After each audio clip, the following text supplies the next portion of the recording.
ಕೆಲ ದಿನಗಳಿಂದ ಸುಪ್ರೀಂ ಕೋರ್ಟ್ನಲ್ಲಿ ನಡೆಯುತ್ತಿದ್ದಂತಹ ವಾದ ಪ್ರತಿವಾದವೆಲ್ಲ ಪೂರ್ತಿಯಾಗಿ ಬುಲ್ಡೋಸರ್ನ ಶಿಕ್ಷೆಯ ರೂಪದಲ್ಲಿ ಬಳಸಬಹುದೇ ಬಳಸಬಾರದೆ ಎಂಬುದು ಇತ್ಯರ್ಥವಾದಂತೆ ಕಾಣಿಸುತ್ತಿದೆ.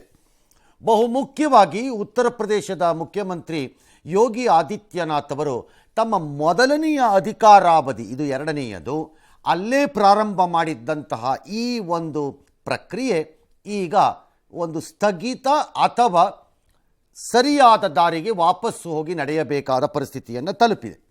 ಅರ್ಥ ಇಷ್ಟೆ, ಯಾವುದೇ ಮನೆ ಅಥವಾ ಯಾರ ಮೇಲಾದರೂ ಅದನ್ನು ಬಳಸೋಕ್ಕೆ ಆಗಲ್ಲ ಅಂತ ಸುಪ್ರೀಂ ಕೋರ್ಟ್ ಹೇಳಿದೆ.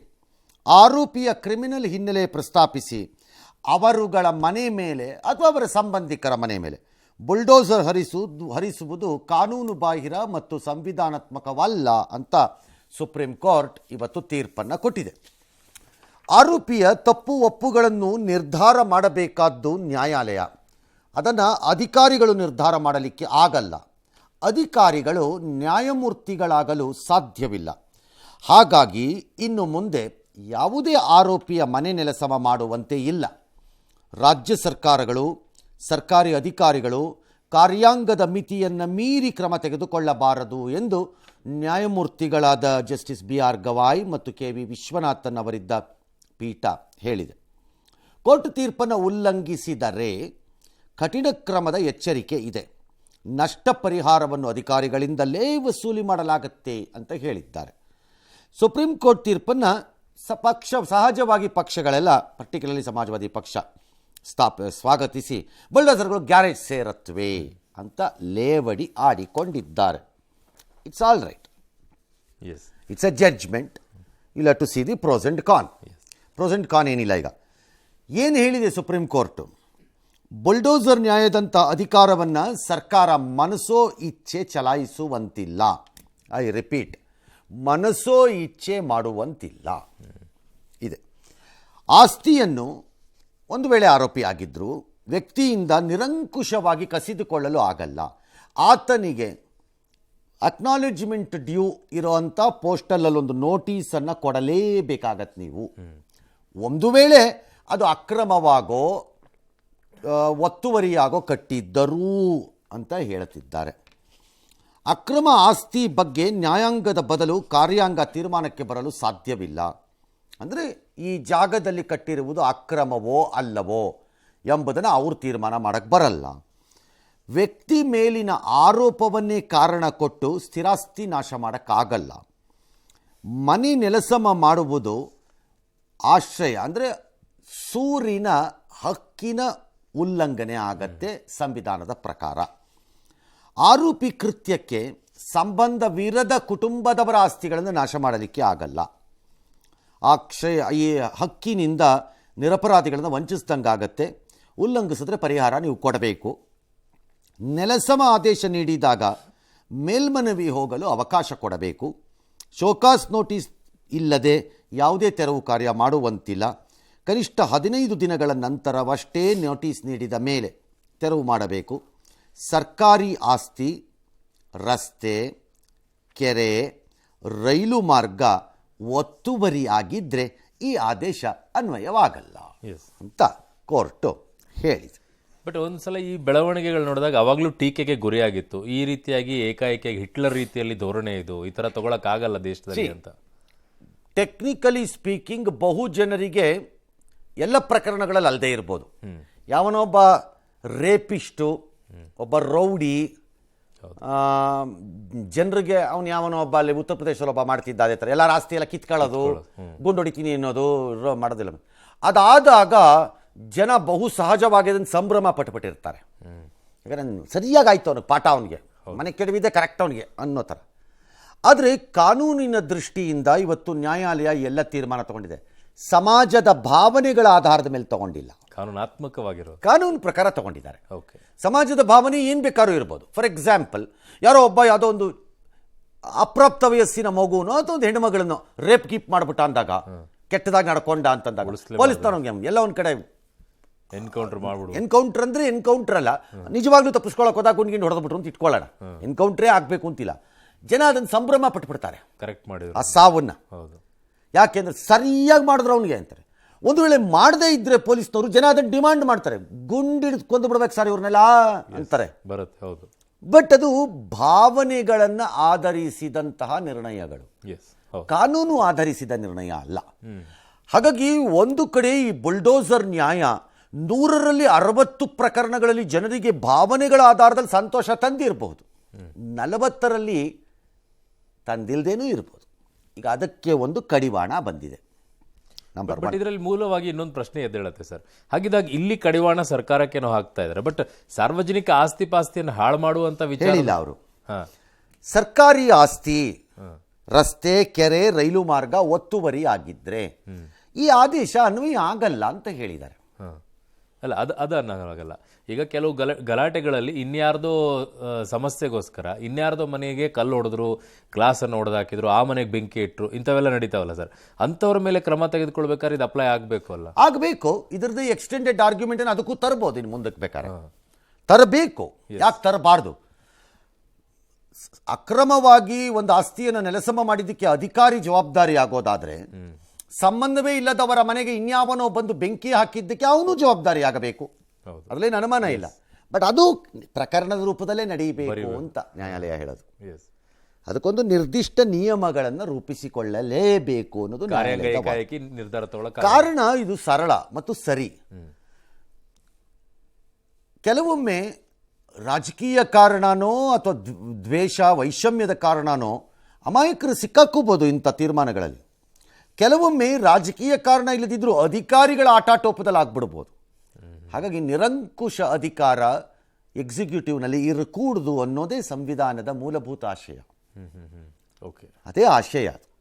ಆದರೆ ಇದರಲ್ಲಿ ಅವಶ್ಯಕತೆ ಕಂಡು ಬಂದರೆ ಸರ್ಕಾರಗಳು ಒಂದು ಕಾನೂನನ್ನ ಅಥವಾ ಅದಕ್ಕೆ ಬೇಕಾದ ವ್ಯವಸ್ಥೆಯನ್ನು ಮಾಡ್ಕೋಬೇಕು. ಹೇಗೆ ಸರ್? ಫಾರ್ ಎಕ್ಸಾಂಪಲ್, ಈಗ ಅಕ್ರಮ ಕಟ್ಟಡ ಕಟ್ಟಿದ್ದರೆ ಸರ್ಕಾರದ ಆಸ್ತಿ ಸಾರ್ವಜನಿಕ ಆಸ್ತಿಯ ಉಲ್ಲಂಘನೆ ಆದರೆ ಇದು ಆಗಲ್ಲ ಅಂತ ಕೋರ್ಟೇ ಹೇಳ್ಬಿಟ್ಟಿದೆ. ಹಂಗಾಗಿ ಸಮಸ್ಯೆ ಅಲ್ಲ. ಯಾವನೋ ರೌಡಿ ಯಾವುದೋ ಗೋಮಾಳದ ಜಮೀನನ್ನು ಅಕ್ರಮವಾಗಿ ಮಾಡಿಕೊಂಡು ಅವನು ಅದರೊಳಗಡೆ ಕೂತ್ಕೊಂಡು ಮನೆ ಕಟ್ಕೊಂಡವನು ಊರಿನವ್ರಿಗೆಲ್ಲ ಉಡಾಪೆ ಹೊಡ್ಕೊಂಡು ಗುಂಡಿ ಬಿಚ್ಕೊಂಡು ಆಟ ಆಡ್ತಿದ್ದಾನೆ ಅಂತಂದರೆ ವಾರದ ಬಿಸಾಕ್ಬೋದು ಅವರು. ಬಟ್ ಅದು ಗೋಮಾಳ ಅನ್ನೋದು ನೀವು ಪ್ರೂವ್ ಮಾಡಬೇಕಷ್ಟೇ, ಸರ್ಕಾರದ ಜಾಗ ಅನ್ನೋದು ಅದನ್ನು ಪ್ರೂವ್ ಮಾಡ್ಕೋಬೇಕಷ್ಟೇ.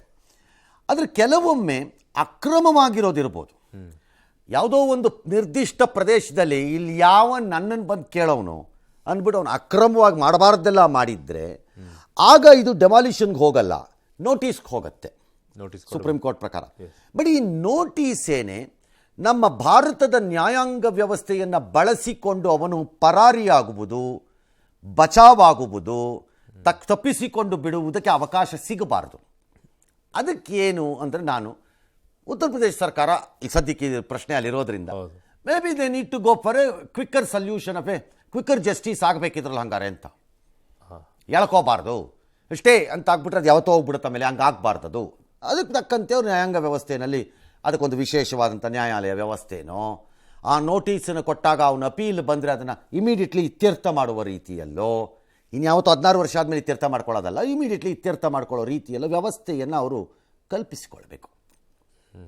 ಆ ಪ್ರಕಾರದಲ್ಲೇ ಮಾಡಬೇಕು, ಕಾನೂನಿನ ಪ್ರಕಾರವೇ ಇತ್ಯರ್ಥ ಬೇಗ ಆಗಬೇಕು. ಅಲ್ಲ, ಅದು ವ್ಯವಸ್ಥೆಯ ಒಳಗಡೆ. ಇನ್ನು ವಾಲ್ಮೀಕಿ ನಿಗಮ ಹಗರಣವನ್ನು ಸಿಬಿಐ ತನಿಖೆಗೆ ವಹಿಸಲು ಹೈಕೋರ್ಟ್ ನಿರಾಕರಿಸಿದೆ. ಯೂನಿಯನ್ ಬ್ಯಾಂಕ್ ಅರ್ಜಿಯನ್ನು ವಜಾ ಮಾಡಿದೆ. ಪ್ರಕರಣದ ವಿಚಾರಣೆ ಮುಗಿಸಿ ಕಾಯ್ದಿರಿಸಿದ ಆದೇಶವನ್ನು ನ್ಯಾಯಮೂರ್ತಿ ನಾಗಪ್ರಸನ್ನ ಅವರಿದ್ದಂಥ ಏಕಸದಸ್ಯ ಪೀಠ ಇವತ್ತು ಪ್ರಕಟಣೆಯನ್ನು ಮಾಡಿತು. ಪ್ರಕರಣದ ತನಿಖೆಯನ್ನು ಸಿಬಿಐಗೆ ವಹಿಸಲು ಬ್ಯಾಂಕಿಂಗ್ ನಿಯಂತ್ರಣ ಕಾಯ್ದೆಯ ಸೆಕ್ಷನ್ 35A ಅಡಿಯ ವ್ಯಾಖ್ಯಾನ ಒಪ್ಪಲಾಗದು ಅಂತ ಹೇಳಿದ್ದಾರೆ.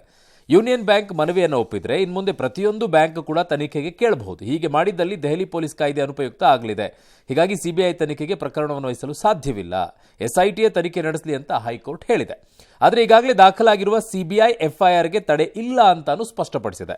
ಹೈಕೋರ್ಟ್ ತೀರ್ಪನ್ನು ಸಚಿವ ಪ್ರಿಯಾಂಕ ಖರ್ಗೆ ಸ್ವಾಗತಿಸಿದ್ದಾರೆ. ಮತ್ತೊಂದು ಕಡೆಗೆ ಹೈಕೋರ್ಟ್ ತೀರ್ಪನ್ನು ಪ್ರಶ್ನಿಸಿ ಯೂನಿಯನ್ ಬ್ಯಾಂಕ್ ಸುಪ್ರೀಂ ಕೋರ್ಟ್ ಮೊರೆ ಹೋಗುವ ಸಾಧ್ಯತೆ ಇದೆ. ಬಟ್ ಈ ಪ್ರಕರಣದಲ್ಲಿ ಈಗ ಆಲ್ರೆಡಿ ತನಿಖೆ ಇಡಿಯವರು ಕೂಡ ಎಂಟ್ರಿ ಆಗಿರೋದ್ರಿಂದ ಅದರ ಬಗ್ಗೆ ವಿವರವನ್ನು ಹೇಳಿದ್ದಾರೆ. ಇಷ್ಟಿಷ್ಟು ದುಡ್ಡು ಅಲ್ಲಲ್ಲಿ ಹಂಚಿಕೆ ಆಗಿದೆ ಅನ್ನೋದನ್ನು ಕೂಡ ಹೇಳಿದ್ದಾರೆ. ಸೊ ಈಗ ಹೈಕೋರ್ಟ್ ಇದಕ್ಕೆ ಸ್ಟೇ ಮಾಡಿದ ಹೈಕೋರ್ಟ್ ಯಾರು ತಪ್ಪನ್ನ ಮಾಡಿದ್ದಾರೆ ಅಥವಾ ಯಾರು ತಪ್ಪನ್ನ ಮಾಡಿಲ್ಲ ಅನ್ನೋದನ್ನು ಅವ್ರು ಹೇಳಿಲ್ಲ. ಸಿಬಿಐ ಬೇಡ, ಎಸ್ಐಟಿ ಮಾಡಿ ಅಧಿಕಾರ ವ್ಯಾಪ್ತಿಗಳನ್ನು ನಿರ್ದಿಷ್ಟಪಡಿಸಿದ್ದಾರೆ ಮಾನ್ಯ ನ್ಯಾಯಮೂರ್ತಿಗಳು. ಓಕೆ, ಅವರು ಎಕ್ಸ್ ಮಾಡಿದ್ದಾರೆ, ವೈ ಮಾಡಿದ್ದಾರೆ, ವೈಗೆ ನನ್ನಿಂದ ಕ್ಲೀನ್ ಚಿಟ್ ತಗೊಳ್ಳಿ, ಎಕ್ಸ್ ಆರೋಪಿ ಅಪರಾಧಿ ಅಂತ ಹೈಕೋರ್ಟ್ ಹೇಳ್ತಿಲ್ಲ. ಇಲ್ಲ, ಹೌದು.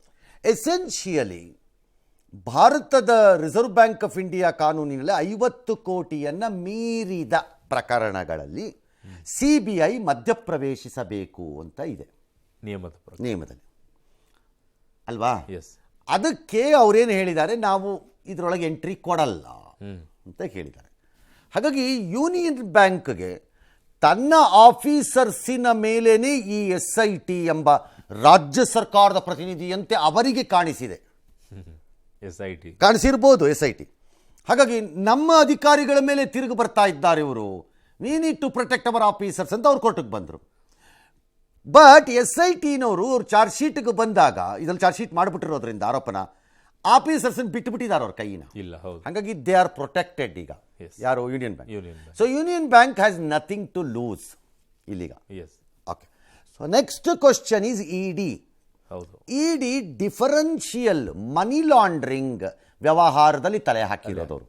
ಅದಕ್ಕೂ SIT ತನಿಖೆಗೂ ಸಂಬಂಧವಿಲ್ಲ. ಮ್ಯಾಟ್ರ್ ಒಂದೇ ಅಲ್ಲ ಸರ್.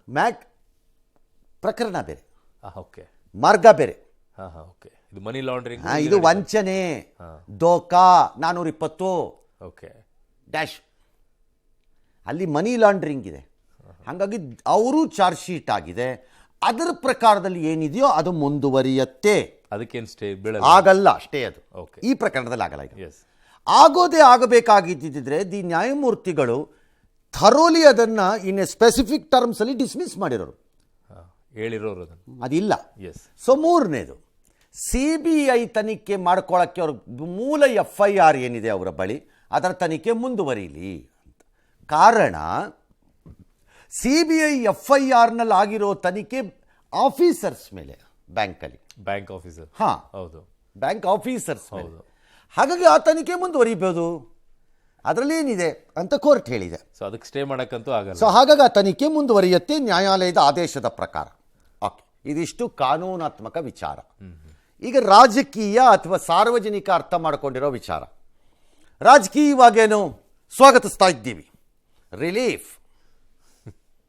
ಸಾರ್ವಜನಿಕರಿಗೇನು ಎಲ್ಲ ಮುಳುಗೋಯ್ತಂಗಾರೆ ಹೋಯ್ತಿದೋ ಅಂತ. ಮುಳುಗಿ ಹೋಗುತ್ತೋ ಇಲ್ವೋ ನನಗೆ ಗೊತ್ತಿಲ್ಲ, ಆದರೆ ಪೊಲಿಟಿಕಲಿ ಇವತ್ತಿಗೆ ಅದು ರಿಲೀಫ್ ಅಂತಾನೆ ಇದ್ದಂಗಿದೆ ಮೇಲ್ನೋಟಕ್ಕೆ. ಯಾರಿಗೆ? ಮಂತ್ರಿಮಂಡಲದಿಂದ ಹೊರಕ್ಕೆ ಹೋಗಿರುವ ನಾಗೇಂದ್ರಗೋ ಡ್ಯಾಶು ಡ್ಯಾಶು ಡ್ಯಾಶು ಯಾರ್ಯಾರಿಗೋ. ಬಟ್ ಅಲ್ಲ ಮುಂದಿನ ದಿನಗಳಲ್ಲಿ ಅಂತ ನನ್ನ ಭಾವನೆ. ಸದ್ಯಕ್ಕೆ ಮುಗ್ದಂಗೆ ಕಾಣಿಸ್ತೀವಿ. ಹಾಗೇ ಆಗಬೇಕು ಅಂತಿಲ್ಲ, ಬಟ್ ಆಗಲೇಬಾರದು ಅಂತನೂ ಇಲ್ಲ. ಈಗಲೇ ಹೇಳ್ಬಿಡ್ತೀನಿ ನಾನು. If CBI pursues its investigation, CBI ತನ್ನ ತನಿಖೆಯನ್ನು ಹಠ ಹಿಡಿದು ಬೆನ್ನು ಹತ್ತಿ ಮುಂದಕ್ಕೆ ಹೋದರೆ, ಅಧಿಕಾರಿಗಳಿಂದ ಅದು ಲೂಪ್ ಸಿಸ್ಟಮ್ ಅಲ್ಲಿ ನೆಕ್ಸ್ಟು ಅಕ್ಯೂಸ್ಡ್ಗಳಾದಂಥ ಅದ್ಯಾರೋ ಸತ್ಯನಾರಾಯಣ, ವರ್ಮ, ಪರ್ಮ ಇವ್ರಿಗೆಲ್ಲದಕ್ಕೂ ಬರಬಹುದು, ಅಲ್ಲಿಗೆ ಬರ್ಬೋದು ಅವ್ರ ತನಿಖೆಯಲ್ಲಿ. ಅವರು ತನಿಖೆಯನ್ನು ನಿರ್ದಿಷ್ಟವಾಗಿ ಇಷ್ಟರಲ್ಲೇ ಮಾಡಬೇಕು ಅಂತ ಹೇಳೋಕ್ಕಾಗಲ್ಲ. ಆಗೇನಾಗುತ್ತೆ, ಅವ್ರು ಅಲ್ಲಿಗೆ ಬರ್ಬೋದು. ಅಲ್ಲಿಂದ ಅವರು ಯಾರದ್ದೋ ಹೆಸರು ಹೇಳುತ್ತಿದ್ದಾರೆ ಅಂತ ಇವತ್ತು ನಾವು ಹೊರಗೆ ಹೋಗಿಬಿಟ್ಟೆವು, ಬಚಾವಾದೆವು ಎಂಬ ಹೆಸರು ಪ್ರಸ್ತಾಪವಾಗಬಹುದು. ಅದರ ವ್ಯಾಪ್ತಿ ಇಂತಿಷ್ಟೇ ಅಂತೇನಿಲ್ಲ, ಹಂಗಾಗಲ್ಲ. ಹಾಗಾಗಿ ಮೇಲ್ನೋಟಕ್ಕೆ ನೇರವಾದ CBI ಎನ್ಕ್ವೈರಿ ಇಲ್ಲಿ ನಡೆಯದಿದ್ದರೂ, CBI ಎನ್ಕ್ವೈರಿ FIRಗೆ ಯಾವುದೇ ತಡೆ ಇಲ್ಲದಿರುವುದರಿಂದ ಆಸ್ ಆನ್ ಟುಡೇ ನ್ಯಾಯಮೂರ್ತಿಗಳು ಅಧಿಕಾರ ವ್ಯಾಪ್ತಿಗಳನ್ನು ಇತ್ಯರ್ಥ ಮಾಡಿರೋದರಿಂದ ಇದು ಇನ್ಯಾವುದೋ ರೂಪದಲ್ಲಿ ಮುಂದುವರಿಯತ್ತೆ ಅನ್ನೋದು ನನ್ನ ಭಾವನೆ. ಇನ್ನು ನಮ್ಮ ದೃಷ್ಟಿಕೋನ ಏನು, ಜನರದ್ದು ಏನು ಸರ್? ಮರ್ಯಾದೆಯಿಂದ ಹಲ್ಮುಡಿ ಕಟ್ಕೊಂಡು ಮೂಗಿಡ್ಕೊಂಡು ಕಾಸನ್ನು ತಂದು ಇಡೀ ನಮ್ಮ ಮುಂದೆ ವಾಪಸ್ ರಾಜ್ಯ ಜನಕ್ಕೆ ಲೂಟಿ ಹೊಡೆದು ತಿಂದು ಹೋಗಿರೋವಂಥ ಕಚಡಗಳಿಗೆ ಅಲ್ಲಲ್ಲೇ ಒದ್ದು ಒಳಗಾಕ್ಬೇಕು ಅವ್ರನ್ನೆಲ್ಲ. ಅವನು ಯಾವನಾರಾಗಿರಲಿ, ಅವನು ಒಂದು ಜಾತಿ ಕಷ್ಟದಲ್ಲಿರಬಹುದು, ಸಂಕಷ್ಟದಲ್ಲಿರಬಹುದು ಅನ್ನೋದಕ್ಕೆ ಸಹಾಯವಾಗಲಿಕ್ಕೆ ಇಟ್ಟ ದುಡ್ಡನ್ನು ಲೂಟಿ ಹೊಡೆದಂಥ ಕಂತ್ರಿಗಳನ್ನು ಬಿಡುಕೂಡ್ದು, ದುಡ್ಡು ತರಬೇಕು, ಅವ್ರಿಗೂ ಶಿಕ್ಷೆ ಬಿಡುಕೂಡ್ದು ಅವ್ರುಗಳನ್ನು. ಮತ್ತೆ ಅದರಲ್ಲಿ ದುಷ್ಟ ರಾಜಕಾರಣ ಮಾಡೋದಾದರೆ ನಿಮ್ಮಂಥ ಮತಿಗೆಟ್ಟವರು ಇನ್ನೊಬ್ಬರು ಇಲ್ಲವೇ ಇಲ್ಲ ಅಂತ ನನ್ನ ವಾದ. ಮತ್ತು ST ಹಿಂದುಳಿದ ಇದೆಲ್ಲ ನಿಮ್ಮ ಬೋಗಸ್ ಸ್ಟೇಟ್ಮೆಂಟ್ಗಳು ಅನ್ನೋ ಸ್ಪಷ್ಟ ನಿರ್ಧಾರಕ್ಕೆ ರಾಜ್ಯದ ಜನ ಬರಬೇಕಾಗ. ಇನ್ನು ಬೇಲೆಕೇರಿ ಸರ್, ಬೇಲಿಕೇರಿ ಅದಿರು ನಾಪತ್ತೆ ಪ್ರಕರಣದಲ್ಲಿ ಶಾಸಕ ಕಾರವಾರದಲ್ಲಿರೋ ಕಾಂಗ್ರೆಸ್ ಶಾಸಕ ಸತೀಶ್ ಸೈಲ್ ಸೇರಿ ಎಲ್ಲ ಆರೋಪಿಗಳಿಗೆ ಶಿಕ್ಷೆ ಕೊಟ್ಟಿದ್ರು, ಫೈನ್ ಹಾಕಿದ್ರು. ಇವತ್ತು ಹೈಕೋರ್ಟ್ ಹೇಳ್ತು, ಮಾನ್ಯ ನ್ಯಾಯಮೂರ್ತಿ ನಾಗಪ್ರಸನ್ನ ಅವರದ ಪೀಠ ಎಲ್ಲ ಆರೋಪಿಗಳಿಗೆ ಜಾಮೀನು ಕೊಡ್ತು, ಪ್ಲಸ್ ದಂಡದ ಮೊತ್ತದಲ್ಲಿ 25% ಪಾವತಿಸಿ ತಕ್ಷಣಕ್ಕೆ ಇಷ್ಟು 6 ವಾರದ ಒಳಗಡೆ ಅಂತ ಹೇಳಿತು. ಅಂದರೆ ಒಂದು 11 ಕೋಟಿ ರೂಪಾಯಿನ ಪಾವತಿಸಿ, ಅವರು ಕಡಿಮೆ ಮಾಡಿಸ್ಕೊಡಿ ಅಂತಂದರು. ಅದಕ್ಕೆ ಅದೆಲ್ಲ ಆಗಲ್ಲ, 11 ಕೋಟಿ ಕಟ್ಟಿ ಈಗ ಅಂತ ಹೇಳಿದ್ದಾರೆ. ಇನ್ನು ಅವರಿಗಾಗಿರೋ ಶಿಕ್ಷೆ ಏನಿದೆ ಅದನ್ನು ಅಮಾನತಿನಲ್ಲಿ ಇಟ್ಟಿದೆ ಮಾನ್ಯ ನ್ಯಾಯಾಲಯ. ಅಂದರೆ ಅರ್ಥ ಅವರು ಜಾಮೀನು ಸಿಕ್ಕಿ ಅದು ಅಮಾನತಿನಲ್ಲಿದೆ ಎಂದಾಗ ಅವರೆಲ್ಲ ಹೊರಕ್ಕೆ ಬರ್ತಾರೆ. ಬಹುಶಃ ನಾಳೆ ಹೊರಕ್ಕೆ ಬರಬಹುದು. ಮುಂದೇನಾಗತ್ತೆ, ಮುಂದೆ ಏನು ಬೇಕಾದ್ರೂ ಆಗ್ಬೋದು. ಬಟ್ ಇವತ್ತು ಜಾಮೀನಾಯಿತು, ಅಮಾನತಿನಲ್ಲಿಡ್ತು ಅಂದ ತಕ್ಷಣ ಶಿಕ್ಷೆಯೇ ಇಲ್ಲ, ದಂಡವೇ ಇಲ್ಲ ಅಂತ ಅಲ್ಲ. ಶಿಕ್ಷೆ ಗ್ಯಾರಂಟಿ, ದಂಡ ಗ್ಯಾರಂಟಿ ಅಂತನೂ ಅಲ್ಲ. ಇದೆರಡೂ ಇತ್ಯರ್ಥವಾಗಬೇಕಾದ ಅಂಶಗಳು ನ್ಯಾಯಾಲಯದಲ್ಲಿ. ಅಲ್ಲಿ ಆದರೆ ಅದಕ್ಕೆ ಮೊದಲು ನನ್ನ ಪ್ರಕಾರ ಇವರಿಗೆ ಕೊಟ್ಟಿರುವ ಬೇಲಾಗಲಿ ಅಥವಾ ದಂಡ ಪ್ರಮಾಣದಲ್ಲಿ 11%, 25% ಕಟ್ಟಿ ಎಂದಿರೋದಾಗಲಿ ಅಥವಾ ಅಮಾನತ್ತಿನಲ್ಲಿರುವುದಾಗಲಿ ಇದನ್ನು ಪ್ರಶ್ನಿಸಿ ಬಹುಶಃ ಸುಪ್ರೀಂ ಕೋರ್ಟ್ಗೆ ಹೋಗಬಹುದು CBIನವರು. ಬಟ್ ಈಗ 2 ವರ್ಷ ಶಿಕ್ಷೆ ಪ್ರಕಟ ಆದಾಗ ಅವರ ಶಾಸಕ ಸ್ಥಾನ 7 ವರ್ಷ ಹೋಗ್ಬಿಡುತ್ತೆ ಅಲ್ಲ ಸರ್? 7 ವರ್ಷ ಅಲ್ಲ, 2 ವರ್ಷಕ್ಕಿಂತಲೂ ಹೆಚ್ಚು ಆಯ್ತಲ್ಲ. ಈಗ ಅದು ಅಮಾನತ್ತಿನಲ್ಲಿ ಇಟ್ಟಿರೋದ್ರಿಂದ ಶಾಸಕ ಸ್ಥಾನಕ್ಕೆ ಏನಾಗಲ್ಲ. ಇಲ್ಲ, ಏನೂ ಆಗಲ್ಲ. ಓಕೆ, ಏನೂ ಆಗಲ್ಲ. ಸೊ ಶಾಸಕ ಸ್ಥಾನ ಹಾಗೆ ಇರುತ್ತೆ. But the court will have to hear it now and decide the quantum of punishment ಏನಾದ್ರು ಇದೆಯೋ ಅಥವಾ 0ನೋ ಅಥವಾ ಅಪರಾಧಿನೇ ಅಲ್ಲ ಅನ್ನೋ ನಿರ್ಧಾರಕ್ಕೆ ಬರುತ್ತೋ, ಇಲ್ಲ ಅಪರಾಧಿ 7 ಅಲ್ಲ 5 ವರ್ಷ ಅನ್ನುತ್ತೋ. ಬಟ್ ಈಗ ಮತ್ತೊಮ್ಮೆ ವಾದ ಪ್ರತಿವಾದಗಳು ಆಗಬೇಕಾಗುತ್ತೆ, ಆಗಲೇಬೇಕು. ಇಟ್ ವಿಲ್ ಟೇಕ್ ಅನ್ನೋದು ಮತ್ತೊಂದಿಷ್ಟು ಸಮಯವನ್ನು ಆಗತ್ತದು, ಬೇರೆ ದಾರಿ ಇಲ್ಲ. ಅಥವಾ ಸುಪ್ರೀಂ ಕೋರ್ಟ್ಗೆ ಹೋದಾಗ ಸುಪ್ರೀಂ ಕೋರ್ಟ್ ಬೇರೆ ಭಿನ್ನವಾದ ತೀರ್ಪು ಕೊಟ್ಟರೆ ಆ ಪ್ರಕಾರ ಆಗತ್ತಷ್ಟೇ. Okay, S. ಸೊ ಇನ್ನು ಮುಡಾ ಕೇಸ್ ವಿಚಾರವಾಗಿ ಸಿಎಂ ಸಿದ್ದರಾಮಯ್ಯನವರು ಕೆಂಡರಾಗ್ಬಿಟ್ಟಿದ್ದಾರೆ. ಟಿ ನರಸೀಪುರದಲ್ಲಿ ಇವತ್ತು ಹಲವು ಅಭಿವೃದ್ಧಿ ಕಾರ್ಯಗಳಿಗೆ ಚಾಲನೆಯನ್ನು ಕೊಟ್ಟರು. ಸೋರೇನ್ ಕೇಜ್ರಿವಾಲ್ ನಂತರ ಕೇಂದ್ರ ಸರ್ಕಾರ ನನ್ನನ್ನೇ ಟಾರ್ಗೆಟ್ ಮಾಡಿಬಿಟ್ಟಿದೆ, ನನ್ನ ಮೇಲೆ ಕೇಸ್ ಹಾಕಿಸಿ ಸರ್ಕಾರ ಬೀಳಿಸೋಕೆಲ್ಲ ಸ್ಕೆಚ್ ಹಾಕ್ಬಿಟ್ಟಿದೆ ಅಂತ ಆಪಾದನೆ ಮಾಡಿದರು. ನನ್ನನ್ನು ಮುಟ್ಟಿದ್ರೆ ಜನ ಸುಮ್ಮನಿರಲ್ಲ ಅಂತ ಬಿಜೆಪಿಗೆ ನೇರ ಎಚ್ಚರಿಕೆ ಕೊಟ್ಟಿದ್ದಾರೆ.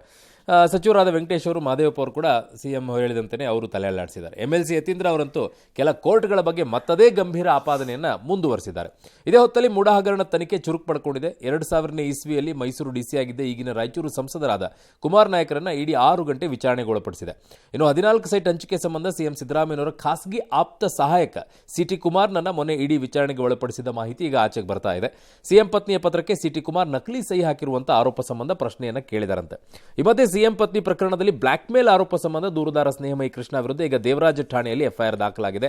ಈ ಬೆನ್ನಲ್ಲೇ ಸಿಎಂ ವಿರುದ್ಧ ಸ್ನೇಹಮಯಿ ಕೃಷ್ಣ ಮತ್ತೊಂದು ದಾಖಲೆಯನ್ನು ರಿಲೀಸ್ ಮಾಡಿದ್ದಾರೆ. 14 ಸೈಟ್ ನೋಂದಣಿಗೆ ಕೋರಿ ಸಿಎಂ ಪತ್ನಿ ಮುಡಾಗೆ ಪತ್ರ ಬರೆಯುವ ಒಂದಿನ ಮೊದಲೇ ನೋಂದಣಿ ಶುಲ್ಕ ಪಾವತಿ ಮಾಡಿದ್ದ ವಿಚಾರ ಈಗ ದಾಖಲೆಗಳಲ್ಲಿದೆ. ಡೆಲ್ಲಿ ಮುಖ್ಯಮಂತ್ರಿ ಅಗರ್ವಾಲ್ ಮಾಡುವುದು ನನ್ನ ಮೇಲೆ ಶುರು ಮಾಡಿದ್ದಾರೆ. ಅನಗತ್ಯವಾಗಿ ಸುಳ್ಳು ಹಾಕಿದ ಕೇಸ್ಗಳಲ್ಲಿ ಈಗಾಗಲೇ ಮಾಡಿ ಸಿದ್ದರಾಮಯ್ಯ ಸರ್ಕಾರ ಕಿತ್ತಾಕಬೇಕು ಅಂತೇಳಿ 50 ಜನ MLAಗಳಿಗೆ 50 ಕೋಟಿ ಕೊಡ್ತೀವಿ. ನಮ್ಮ MLAಗಳು ಯಾರು ಕೂಡ ಒಪ್ಪಲಿಲ್ಲ, ಅದಕ್ಕೆ ಶುರು ಮಾಡೋದು ಹೆಂಗಾರು ಮಾಡಿ ತನಿಖೆ ಎದುರಿಸಲಿ ಅಂತ ಹೇಳಬೇಕಾದ್ರೆ ನಾವು ಎದುರಿಸ್ತೇವೆ.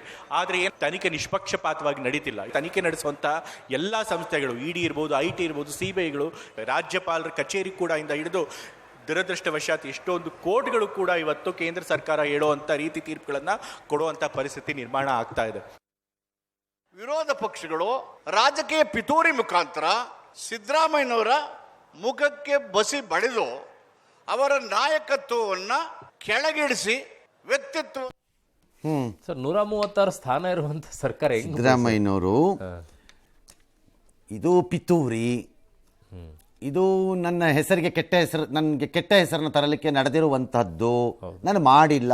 There all fair for himself until whatever the courts decide. ಅವ್ರ ಮೇಲೆ ಬಂದಿರೋ ಆಪಾದನೆ ಸರ್ಕಾರವನ್ನು ಕೆಡವುತ್ತಾರೆ. ಹೇಗೆ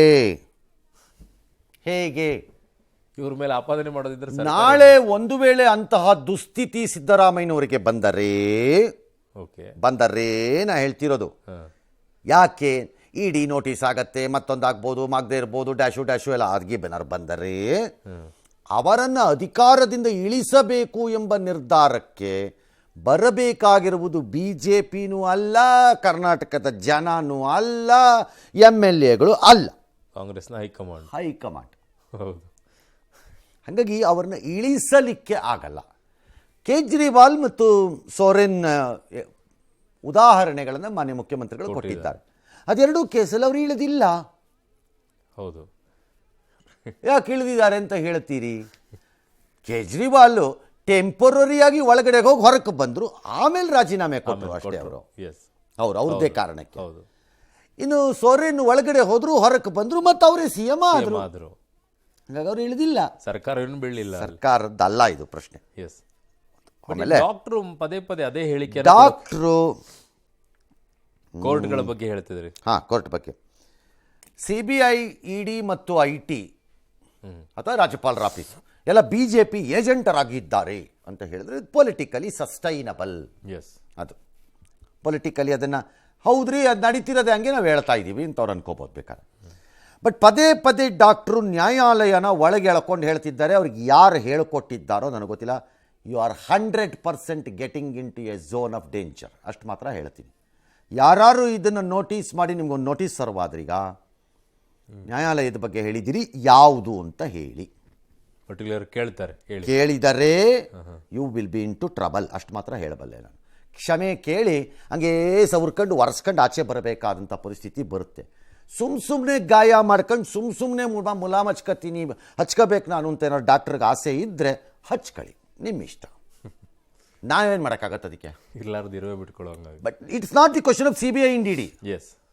ಅದಕ್ಕೆ ಬರಲ್ಲ, ಕೋರ್ಟ್ ಮ್ಯಾಟ್ರಿಗೆ ಬರುತ್ತೆ. ಈ ವಿಚಾರದಲ್ಲಿ ಸ್ನೇಹಮಯಿ ಕೃಷ್ಣ ಅವ್ರ ಮೇಲೆ FIR ಆಗ್ತಾರೋ ಅಂತ ಸರ್.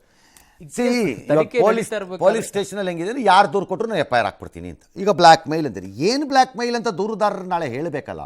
ಹೌದು, ಏನು ಬ್ಲ್ಯಾಕ್ ಮೇಲ್ ಅಂದರೆ ಅಂತ ಹೇಳಬೇಕಲ್ಲ. ಪದೇ ದಾಖಲೆ ಬಿಡುಗಡೆ ಮಾಡ್ತಾ ಇದ್ದಾರೆ, ಪದೇ ದಾಖಲೆ ಬಿಡುಗಡೆ ಮಾಡ್ತಾರೆ ಅಂತಂದ್ರೆ ಅದೇನು ಬ್ಲ್ಯಾಕ್ ಮೇಲ್ ಆಗತ್ತಾ? ಅದು ಒಳ್ಳೆ ಕಥೆ ಐತಲ್ಲ. ದಾಖಲೆ ಸರಿ ಇಲ್ದಿದ್ರು you have to go for a defamation. ಅಲ್ಲಿ ಡಿಫಮೇಷನ್ನ ಥರ್ಡ್ ಪಾರ್ಟಿ ಹೋಗಕ್ಕೆ ಬರಲ್ಲ. ಈ ಪ್ರಕರಣದಲ್ಲಿ ಯಾರೋ ಅವ್ರು ಲಕ್ಷ್ಮಣ್ ಅಂತ ಯಾರೋ ಕೊಟ್ಟಿದ್ದಾರೆ ಅಂತ ನೀವು ಹೋಗಕ್ಕಾಗಲ್ಲ, ಸಿದ್ದರಾಮಯ್ಯನವರೇ ಹೋಗ್ಬೇಕು. ಯಾರ ಮೇಲೆ ಯಾರದ್ದೋ ಡಿಫಮೇಷನ್ಗೆ ಹೋಗಕ್ಕಾಗಲ್ಲ ಹಂಗೆ. ಬಟ್ ಈಗ FIR ದೂರಲ್ಲಿ ಕೊಟ್ಟಿರೋದು ಇಂಥವ್ರ ಮೇಲೆ ಇಂಥ ದೂರನ್ನ ಇವರು ಪದೇ ಪದೇ ದಾಖಲೆ ಬಿಡುಗಡೆ ಮಾಡಿ it is left to policemen to discharge that case and close it ಅಷ್ಟೇ. ಇಲ್ಲಿದ್ರೆ ಕೋರ್ಟ್ ಡಿಸ್ಮಿಸ್ ಮಾಡ್ತಾರೆ, ಥರ್ಡ್ ಪಾರ್ಟಿ ಅವರಿಬ್ಬರು ಕೋರ್ಟ್ ಡಿಸ್ಮಿಸ್ ಮಾಡ್ತಾರೆ ಅಷ್ಟೇ. ಜೋಕ್ ಮಾಡಬಾರ್ದು. ಈಗ ಅವ್ರು ಇನ್ನೊಂದು ದಾಖಲೆ ಯಾವ್ದೋ ರಿಲೀಸ್ ಮಾಡಿದ್ದಾರೆ ಅಂತ 14 ಸೈಟ್ ನೋಂದಣಿಗೆ ಕೋರಿ ಅವ್ರ ಪತ್ನಿ ಮೂಡಾಗೆ ಪತ್ರ ಬರೆಯೋ ಒಂದಿನ ಮೊದಲೇ ನೋಂದಣಿ ಶುಲ್ಕ ಪಾವತಿ ಮಾಡಿದ್ರು. ಸಹಜವಾಗಿ ಕೇಳ್ತಾರೆ, ಈಗ ಯಾಕೆ ಪಾವತಿ ಮಾಡಿದ್ರಪ್ಪ? ಮೂಡಾನವ್ರು ಕೊಡ್ತಾರೆ ಅನ್ನೋ ಗ್ಯಾರಂಟಿ ಯಾರಿಗಪ್ಪ ಇತ್ತು? ಅವ್ರಿಗೆ ಹೆಂಗಪ್ಪ ಗೊತ್ತಾಯ್ತು ಅಂತ ಸ್ಟಾರ್ಟ್ ಮಾಡ್ತಾರೆ. ಈಗ ಇಷ್ಟೇ ಸೈಟ್ ಹೆಂಗೆ ಗೊತ್ತಾಯ್ತು ಸ್ಟಾರ್ಟ್ ಮಾಡ್ತಾರೆ. ಹಾಗಾಗಿ ಅವ್ರು ದೂರು ಕೊಡ್ತಾರೆ, ಪೊಲೀಸ್ನವ್ರು ರಿಜಿಸ್ಟರ್ ಮಾಡ್ತಾರೆ. ನಂತರ every FIR need not end logically end ಆಗಬೇಕು ಅಷ್ಟೇ, ಬೇರೆ ದಾರಿ ಇಲ್ಲ.